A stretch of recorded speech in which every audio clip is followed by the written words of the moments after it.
Hello friends, welcome to my channel Rahul classes. आज हम लोग क्लास 10th एक्सरसाइज 6.2 का क्वेश्चन नंबर 8 करेंगे। क्वेश्चन है कि आधारभूत समानुपातिकता प्रमेय के विलोम से, मतलब कन्वर्स ऑफ बीपीटी थ्योरम भी कह सकते हैं इसे, या बीपीटी के विलोम से मुझे ये सिद्ध करना है कि एक त्रिभुज की किन्हीं दो भुजाओं के मध्य बिंदुओं को मिलाने वाली रेखा तीसरी भुजा के समांतर होती है। मुझे ये प्रूव करना है। तो चलिए पहले एक हम ट्रायंगल बनाते हैं।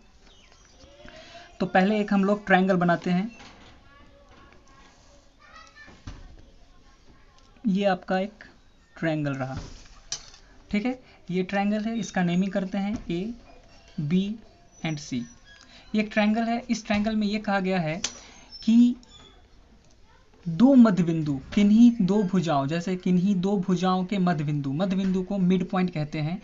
मध्य बिंदु मतलब एक ये और एक ये, किन्हीं दो भुजा के मध्य बिंदु को हमने माना ये एक डी है और एंड ई है।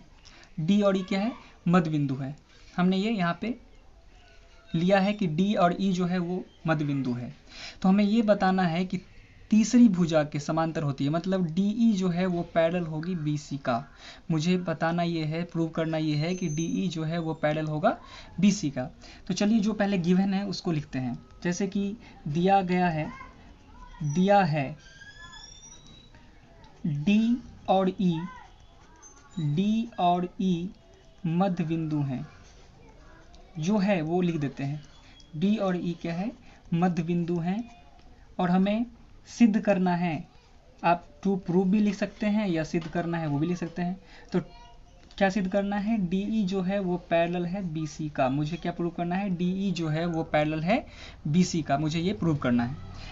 तो चलिए हम प्रूव करते हैं, कोई कंस्ट्रक्शन नहीं है, प्रूव करते हैं। जैसा कि आपको पता है कि डी मध्य बिंदु है, तो मध्य बिंदु क्या है? तो क्वेश्चन 7 जब किए होंगे तो उसमें मैंने बताया था कि एक्चुअली मिड पॉइंट होता क्या है। अगर मान लीजिए कि एक लाइन है, ये ए एंड ये बी है, और मान लीजिए ये पॉइंट डी है, तो अगर ये मिड पॉइंट है, बोला गया है कि डी क्या है? मिड पॉइंट है, तो ये इक्वल पार्ट में इसको डिवाइड करता है, बराबर भागों में इसको बांटता है। ये आपको पता होना चाहिए। तो यहाँ पे जैसे कि दिया गया है डी ए बी का क्या है? डी ए बी का मध्य बिंदु है, जो कि क्वेश्चन में ही दिया गया है। तो जब डी ए बी का मध्य बिंदु है तो आप कह सकते हैं कि ए डी जो है वो इक्वल होगा डी बी का, होगा। इक्वेशन नंबर 1 हम कर देते हैं, जो दिया गया है वो मेंशन करते हैं पहले।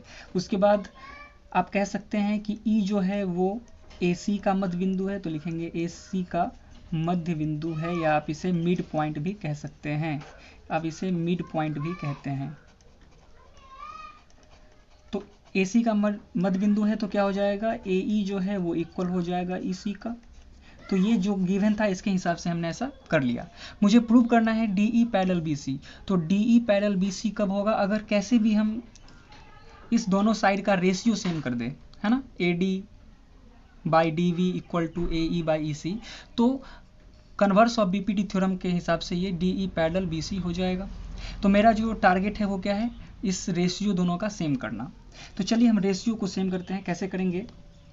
तो लिखेंगे कि A D upon D B, है ना, हम रेशियो इसका निकाल रहे हैं, A D upon D B. अब मुझे ये बताइए कि ए डी को हमने ए डी रहने दिया, और डी बी के जगह पे क्या मैं ए डी नहीं लिख सकता? लिख सकता हूँ, क्योंकि मेरे पास गिवन है A D equal to D B, है ना। तो डी बी की जगह पे हमने क्या कर दिया? ए डी को पुट कर दिया।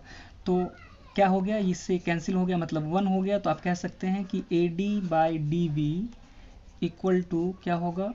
1 होगा। इसको इक्वेशन नंबर 3 इसका हम रख देते हैं नेम, ठीक है।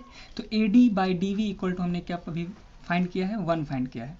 चलिए ऐसे ही अब इस साइड का लेते हैं, A E upon E C.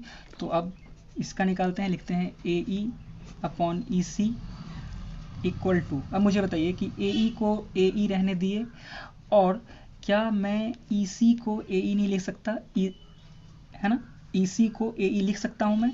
तो लिखूँगा ए ई, यहाँ पे रीज़न दे देंगे क्यों, क्योंकि ए सी इक्वल है ई सी का, ठीक है। फिर ये कैंसिल हो जाएगा, तो कैंसिल होकर क्या बनेगा? ये भी कुछ ऐसा बनेगा, ए E by E C equal होगा 1। इसका क्या करेंगे? इक्वेशन नंबर 4 रखेंगे नेम, ठीक है। अब क्या करेंगे, इक्वेशन 3 और 4 से, तो लिखेंगे यहाँ पे समीकरण 3 तथा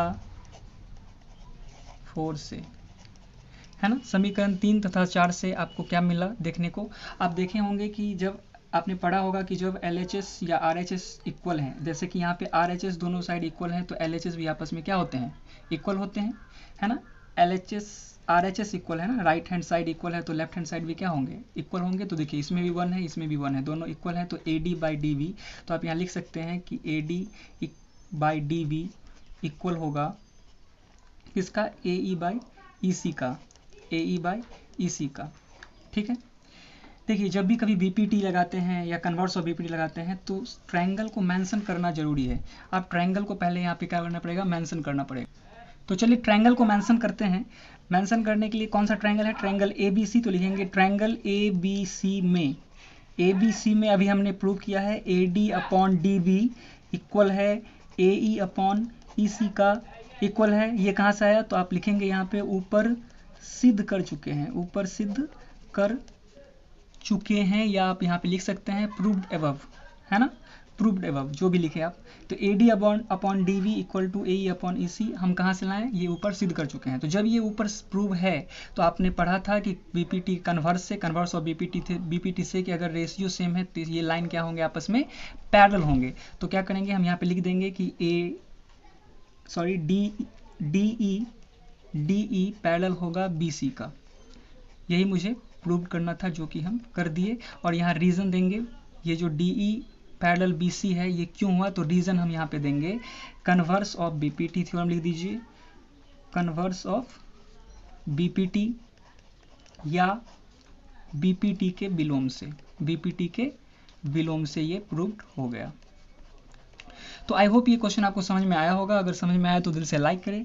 मेरे चैनल को अभी तक सब्सक्राइब नहीं किया है तो जरूर सब्सक्राइब कर लें, बेल आइकन को प्रेस करना भूलें ताकि नई वीडियो आपको जल्द से जल्द मिले। मिलते हैं छोटे से ब्रेक के बाद, तब तक के लिए good night, take care and bye, thank you.